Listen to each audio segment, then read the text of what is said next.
শিবাই চিন্তিত ছিল তার প্রেম নিয়ে, তার আত্মসম্মান নিয়ে।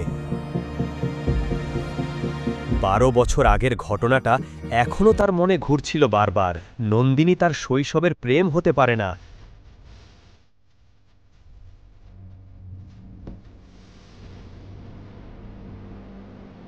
আর এসব ভেবে ভেবে সেই শৈশবের নিষ্পাপ মুখ, সুন্দর গভীর চোখ, মিষ্টি কণ্ঠ সবকিছুই একে একে শিবায়ের সামনে ভেসে উঠছিল।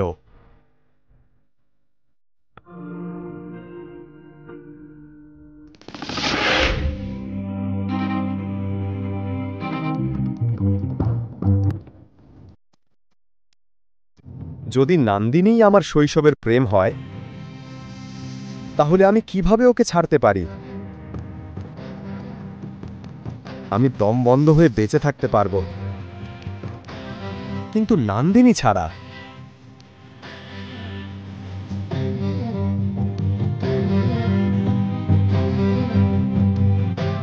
পরের দিন সকালে নন্দিনী তাড়াতাড়ি উঠে তৈরি হয়ে গেল। আজ সে খুশি ছিল, কারণ অবশেষে সে সুযোগ পেয়েছে এই অকেজো বিয়েটা থেকে মুক্তি পাওয়ার। সে নিশ্চয়ই ভাবছে আজ জামিন পাবে, কিন্তু আমি আজ ওকে ডিভোর্স দেব। আমি উকিলের সঙ্গে দেখা করছি, জামিনের জন্য নয়, ডিভোর্সের জন্য। আমি খুব খুশি। নন্দিনী নিচে নামল। তার বন্ধু ইয়াশ আগে থেকেই বসেছিল, চা খাচ্ছিল। ইয়াশ ছিল নন্দিনীর স্কুলের বন্ধু, আর স্কুল জীবন থেকেই তার উপর ক্রাশ ছিল। রেখার কাছ থেকে ডিভোর্সের খবর জেনে সে নন্দিনীর সঙ্গে দেখা করতে এসেছিল। আরে ইয়াশ, তুমি কত দিন পর এলে। দেখো, নন্দিনী এসেছে। হাই। হে, আর তুমি এই কদিন কি করছো? এত দামি গাড়ি কিনলে? হ্যাঁ কাকিমা, আসলে আমার প্রমোশন হয়েছে, এখন আমার প্যাকেজ 5 কোটি। ওয়াও, তুমি তো কত দায়িত্বশীল আর যোগ্য। আর এই শিবায় আমাদের পরিবারের লজ্জা।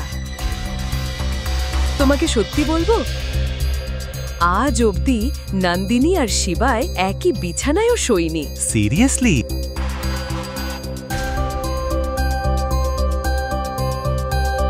আমরা চলি তাহলে? হ্যাঁ নিশ্চয়ই। দেরি হয়ে যাচ্ছে।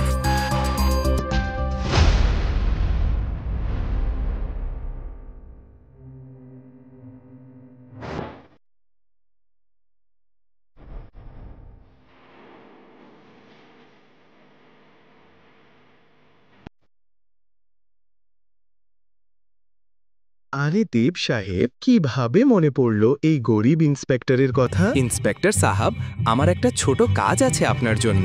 নিজের অপমানের প্রতিশোধ নিতে দেব থানায় ফোন করে ইন্সপেক্টরকে ঘুষ দিল শিবাইকে 3rd ডিগ্রি টর্চার দেওয়ার জন্য। 1 মিনিট পাটিল, সেল নাম্বার 3 ওই হিরোকে কাপড় খুলে দাও। আজ আমি ওর উত্তাপ বের করে নেব। হ্যাঁ দেব সাহাব, কাজ হয়ে যাবে।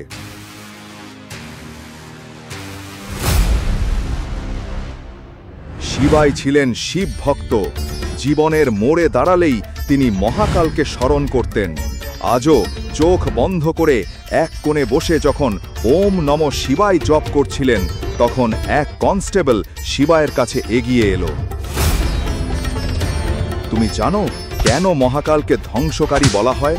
যখন অধর্ম সীমা ছাড়িয়ে যায়, তখন তার তাণ্ডব নৃত্য সবকিছু ধ্বংস করে নতুন শুরুর পথ দেখায়। আর আজ পুরো দুনিয়া দেখবে শিবায়ের তাণ্ডব।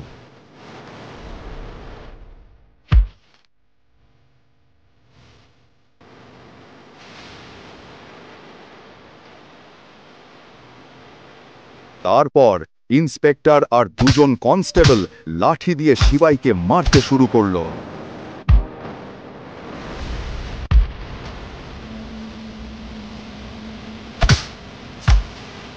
এই পাটিল, ওকে বেঁধে দাও।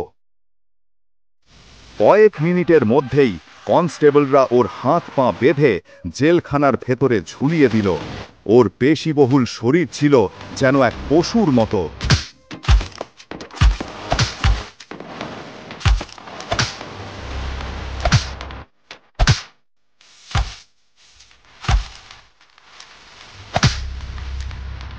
আধো আলোয় শিবায়ের শরীর থেকে রক্ত ঝরছিল আর সামনে দাঁড়ানো ইন্সপেক্টর কোমরের বেল্ট দিয়ে মারার জন্য প্রস্তুত ছিল।